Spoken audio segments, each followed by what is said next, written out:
Guys, welcome back to my channel. আশা করি তোমরা সকলে খুব ভালো আছো আর আমিও বিন্দাস আছি।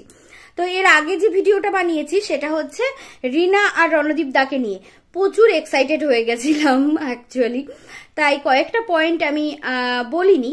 তবে সেই ভিডিওতে আমার সবকটাই পজিটিভ কমেন্ট এসেছে এবং দুটো কমেন্ট এসেছে নেগেটিভ। তো তারা বিশ্বাস করতে চাইছে না। ঠিক আছে, ধীরে ধীরে আরো বিশ্বাস করবে, একটু ওয়েট করো।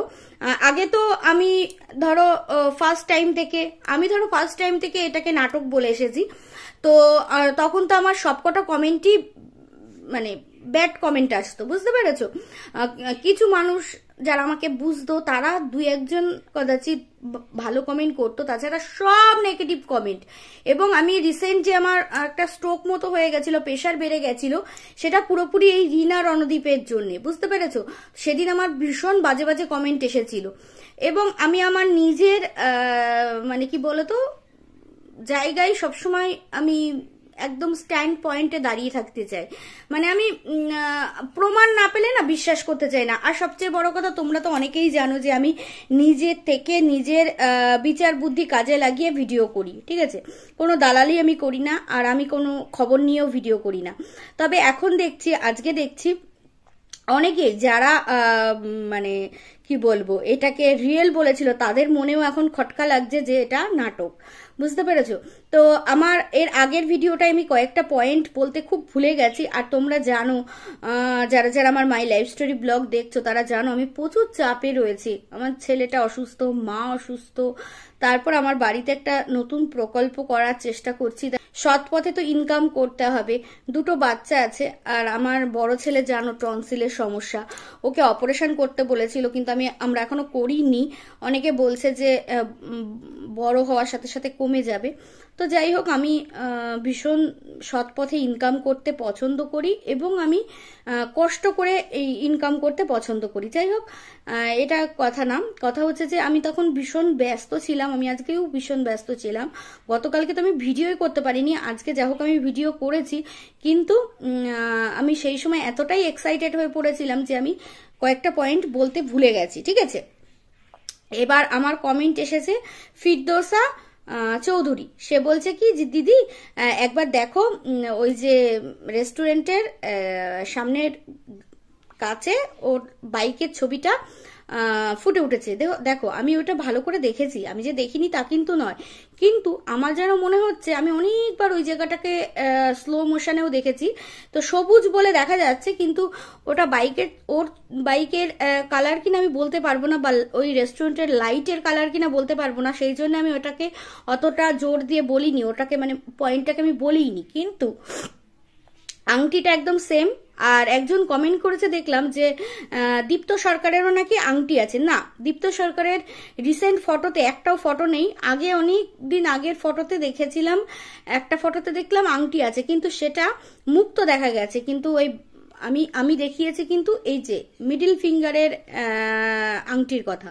ঠিক আছে, এবার আর একটাও কথা বলি, যেগুলো পয়েন্টগুলো আমি বলতে ভুলে গেছি সেই পয়েন্টগুলো আমি আবারও বলছি। সেটা হচ্ছে রণদীপদা বললো না তার ভিডিওতে যে পাঞ্জাবিগুলো যে কোথায় গেছে খুঁজেই পাচ্ছি না। তা তোমরাই বলো, আজ এতগুলো মাস বাড়ি ছাড়া রয়েছে রিনা, তাহলে ও আলমারির কোন জায়গায় কি আছে এতদিনেও কি জানা সম্ভব না এই রণদীপদার? কারণ হচ্ছে সে তো কোনো চাকরিও করে না, কোনো বিজনেসও করে না, বাড়িতেই সারাক্ষণ মেয়ে মানুষের মতো থাকে। তাহলে সে কি জানে না যে পাঞ্জাবি কোথায় আছে? আর ওই যে প্রথম একদিন শুনিয়েছিলাম না যে বাসক পাতা খাওয়ানোর সময় রিনার গলা, ওখানে অনেকেই আমাকে কমেন্ট করেছিল না ওটা রিনার গলা না, ওটা রিনার গলাই ছিল। ধীরে ধীরে তোমরা সব প্রমাণ পাবে। তা পাঞ্জাবির কথাটা কেন উঠলো, তাই না? আর সে কিন্তু রণদীপদা কিন্তু বেরিয়েছে। এবং আরো আরেকটা পয়েন্ট বলি, বাড়ি এসে বলছে কি যে এত প্রসাদ খেয়েছি, পেট একদম ভরপুর, রাত্রে আর কিছু খাবে না। বুঝতে পেরেছো? পেটে কি প্রসাদ রয়েছে নাকি পোলাও আর পনির রয়েছে, এই পয়েন্টটা আমি বলতে ভুলে গেছি। আরো আরেকটা পয়েন্ট দেখিয়েছে, তার সানগ্লাসটাকে বেশ ভালোভাবে ফোকাস করিয়েছে। হ্যাঁ, সানগ্লাস দেখো আমারটা ব্ল্যাক, আর তোমরা যেটা দেখতে পাচ্ছ ইচ্ছা করে সানগ্লাসটা দেখিয়েছে, সেটা কিন্তু অরেঞ্জ অরেঞ্জ, হালকা হালকা লাল লাল।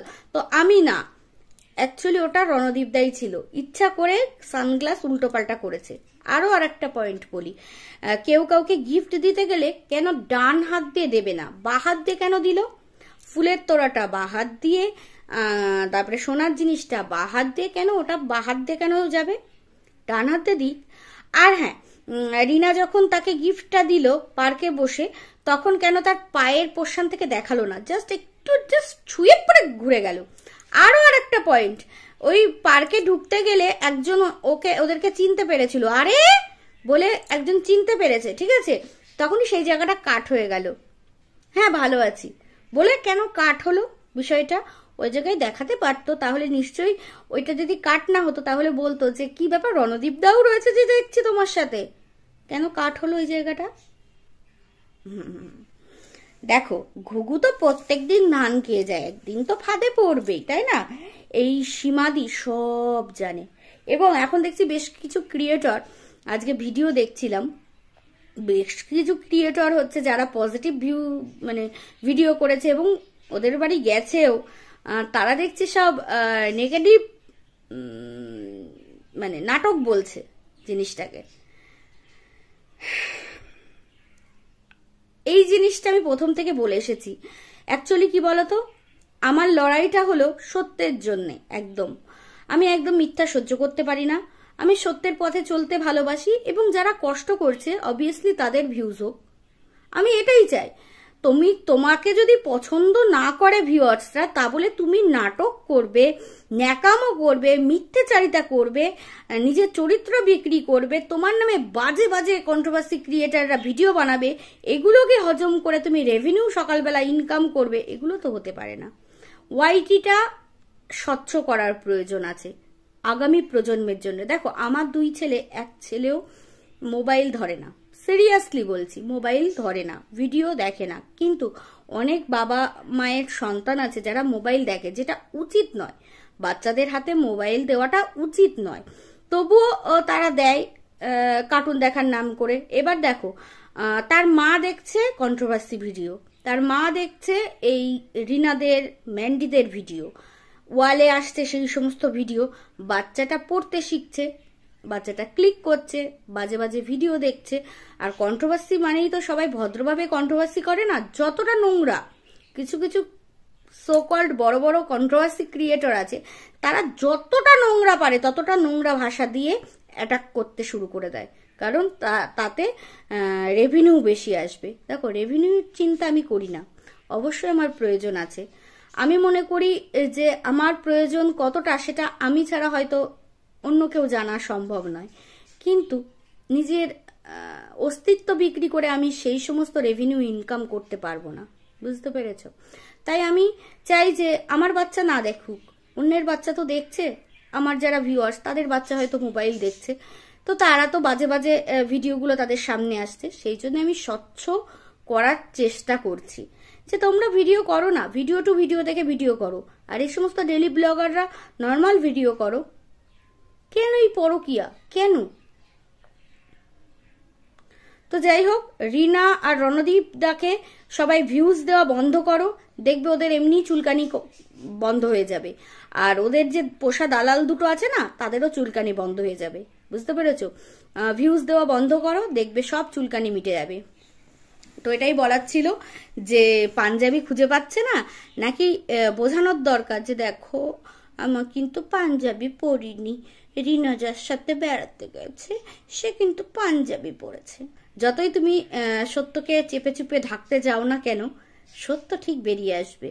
বাঁ হাত দিয়ে গিফটগুলো দেওয়া হচ্ছে, আর ডান হাত দিয়ে যেই মোবাইলটা ধরেছিল তখনই ডান হাতের আংটিটা দেখা গেছে, আর যখন বাঁ হাত দিয়ে গিফটগুলো দিচ্ছে হাতটা একদম মনে হচ্ছে না যে রণদীপদার হাত। তো চলো বন্ধুরা, যারা আমাকে পজিটিভ কমেন্ট করেছো, যারা আমাকে ভালোবাসো, তাদের জন্য আমার তরফ থেকে বুক ভরা ভালোবাসা রইল। আগামী দিনে আমরা অবশ্যই দেখতে পাবো, কিন্তু সমস্যা কি বলতো, ততদিনে এরা এদের আখেরটা গুছিয়ে নেবে, যে কাজে নেমেছিল সেই কাজটা সাকসেস করে নেবে, মানে ঘরটা কমপ্লিট করে নেবে, আর ব্যাংকে মোটা টাকা ঢুকিয়ে নেবে। এরপরে দেখবে রিনা একটার পর একটা সোনার জিনিস করছে, যেমন ম্যান্ডি করছে, বুঝতে পেরেছো? কষ্ট করে ভিডিও করে, তাদের ভিডিওতে ভিউজ হবে না, বুঝতে পেরেছো? এটাই হলো ব্যাপার। তো দেখো সামনে এই আগামী দিনে কি কি আসতে চলেছে, আর এই সমস্ত কন্ট্রোভার্সি ক্রিয়েটারগুলো কি বলে সেটাই দেখার বিষয়, যারা হচ্ছে একদম নিঃস্বার্থভাবে এটাকে রিয়েল বলেছিল। চলো টাটা।